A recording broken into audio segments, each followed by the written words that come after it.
Alright, so the other day I posted a tweet asking for you guys to give me all of your proposed trades and I'll feature them on a video because, to be honest, I like seeing the unique trade proposals that people come up with. Sure, some of them are pretty out there and would never happen, but they're fun to see and assess nonetheless because, again, I'm not as creative as some are when it comes to crafting trades. So anyway, I did a video reacting to all those trade proposals, and because I received so many responses, and even more so following that video, and I had a lot of you guys ask for a part 2 of that, so that's what I'll be covering in today's video. I'll also be going over more of the trades that you guys left either on the channel, Twitter, or on the Discord, which you can follow me on there on any of those platforms. The links to those can be found in the description. Also, a huge shout out to benchmob.com for sponsoring this video, but more on that in a little bit. So what's going on, everyone? You're listening to Bull Central here. Hope you're all doing well. The first trade that I wanted to feature here is an interesting one. It's a 3-team trade involving the Bucks, Hawks, and Pistons, in which the Pistons would get Derrick Jones Jr., Coby White, Patrick Williams, the Hawks would get Jeremy Grant and Troy Brown Jr., and the Bulls would get John Collins.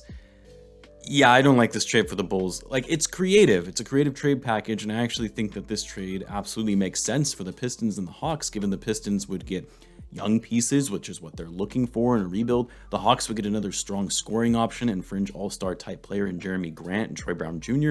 And although I like the idea of getting John Collins on this Bulls roster because he would fit perfectly for the Bulls and what they need at the 4, but giving up 4 players, 2 of which are Patrick Williams and Coby White, to get John Collins, and that's it? Yeah, not worth it in my book. You're sacrificing too much just to get a power forward who's on a big contract, by the way, at $23 million annually, and still has 5 years left on his deal. Like, you also have to be thinking about Zach's contract this upcoming offseason and ensuring you have enough cap space to get him signed to a long-term extension. And at that rate, you're going to have a lot of money locked up without younger players for the future that you can build around other than Dosunmu.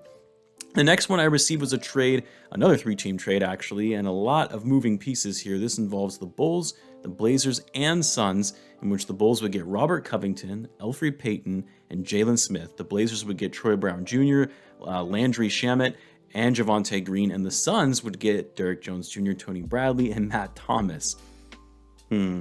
Yeah, I still don't see the benefit here for the Bulls. You're giving up 5 players here: Troy Brown Jr., Javonte, Derrick Jones Jr., Tony Bradley, and Matt Thomas for Covington. Elfrid Payton, I do like the idea of bringing in Robert Covington, by the way. I've actually talked about Covington before and that he'd be a good fit on this roster to give some defense, a bit of floor spacing as well, and size in the front court. But like Covington, you don't have to give up too much for him. Like, there was even talk about Covington potentially getting bought out, which I don't think is going to happen. I'm sure the Blazers could find a trade for him, but not for the amount of players that we have here. And yes, Jalen Smith, sure, a younger player, a former lottery pick who hasn't worked out for the Suns. That's a flyer that you can take a chance on. And then Elfrid Payton, I just don't really see him fitting on this roster. So again, I like the creativity of these trades, but they're not good options for the Bulls when you factor in how much they would have to give up as a result. Before I get into the next trade, though, you guys are going to want to hear some of the latest gear that benchmob.com has put out for you guys.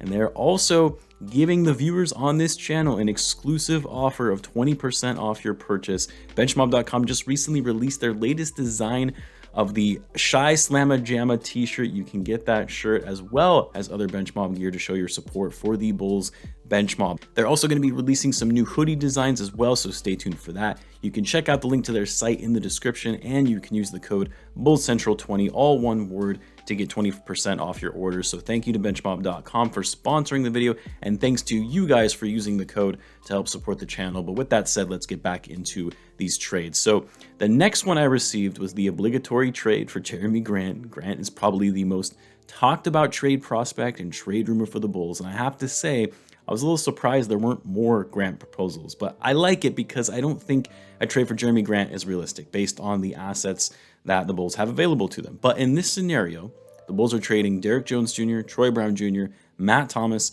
and the Bulls' 2026 second-round pick. I mean, I chuckle a little because if the Bulls front office could somehow make this work, this would be a trade steal of a century. Like, you're getting Grant without having to give up Coby White, Patrick Williams, or even that first-round pick from Portland.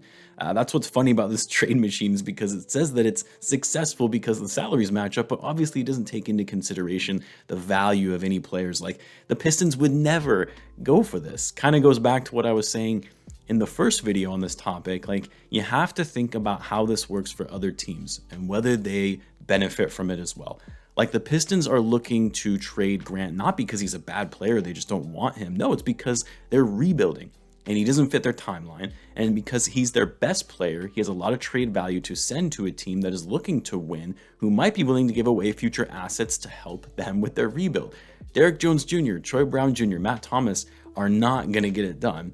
And they're not going to care about a second round pick 4 years from now. So, like, if somehow the Bulls were able to fleece the Pistons with this trade, it would be the biggest steal of a trade in NBA history. But yeah, it's not happening. No way the Pistons would agree to this. Another trade I received, this was actually from the channel, yet again a 3-team trade, this time involving the Clippers and Raptors. The Clippers would receive Derrick Jones Jr., a Raptors second-round pick, a Bulls second-round pick. The Raptors would get Troy Brown Jr., Justice Winslow, and a Bulls first-round pick, while the Bulls would get Serge Ibaka and Chris Boucher. This trade isn't all that bad and actually would work out for all the parties involved. The only team I see not really agreeing to this is the Raptors because they likely could get more for Boucher. But Chris Boucher is likely on the trading block just because the Raptors are already a little crowded in the front court, and Boucher has kind of been the odd man out in Nick Nurse's rotation. And given Boucher feels that he's not really getting enough playing time, it could be that he might be on his way out. So to be able to get a first-round pick for him, also Justice Winslow and Troy Brown Jr. isn't that bad. I think they'll value the first-round pick the most because even though the Raptors have been playing really well, they're still building that team. So adding future assets would be a benefit to them.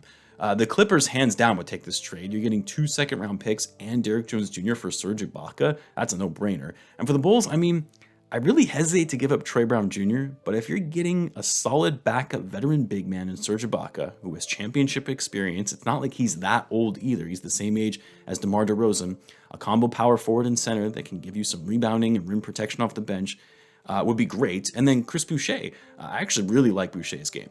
And we'll be seeing him later tonight when the Bulls take on the Raptors. But Boucher is a lengthy power forward and center that is versatile in his ability to defend, but also provide decent scoring. He hustles, he plays hard. He's only 29, so he fits the Bulls' timeline, and he's also on a cheap contract and expiring deal. Like, you could have Boucher be your starting 4 while we wait for Patrick Williams to return. So yeah, I like this trade. I'm not sure the Raptors would be up for this one, though. Another one I received was a trade for Yaakov Purdle, in which the Bulls would trade Troy Brown Jr. and Tony Bradley for him. But yeah, there's no way the Spurs would agree to this. Purdle is having one of the best seasons of his career. He's 26, entering his prime. Like, the Spurs would have no reason to trade him, especially for the little return they would be getting in this scenario. There were a lot of trade rumors in the offseason about Purdle and the Spurs potentially moving him, but I really can't see that happening now with the way that he's been playing. Another trade that was sent was the Bulls trading for Mo Bamba, sending the Magic to the same guys that were just listed in the Purdle trade, Troy Brown Jr. and Tony Bradley. This one might be a little more realistic because the long-term fit of Mo Bamba with the Magic is a little more uncertain, especially with Wendell Carter Jr. likely being the long-term piece at center for that franchise. And obviously Mo Bamba is not as good of a player as Purdle is, but I actually do see a lot of potential in Bamba if given the opportunity.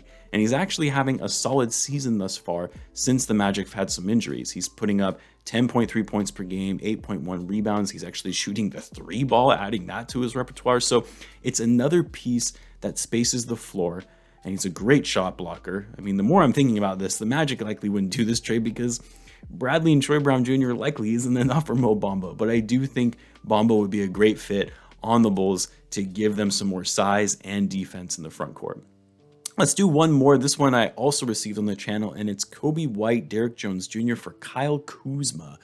Yeah, I can't see the Wizards trading away Kuzma, not for that package anyway. I'm actually not a big fan of Kyle Kuzma's game, but I can also recognize that he's having one of the better seasons of his career on the Wizards, putting up 16 and 9 and playing solid defense for them. He's also only 26, so entering his prime years. Like, yes, the Wizards are struggling and will likely be making some moves to fix their roster, but I don't think Kuzma is one of them, and really is likely there for the long haul, especially after they made that trade for him this past offseason with the Lakers. Not only that, but Coby and Derrick Jones Jr. isn't enough for Kuzma. I would say at minimum, you're likely going to have to throw in that first round pick from Portland.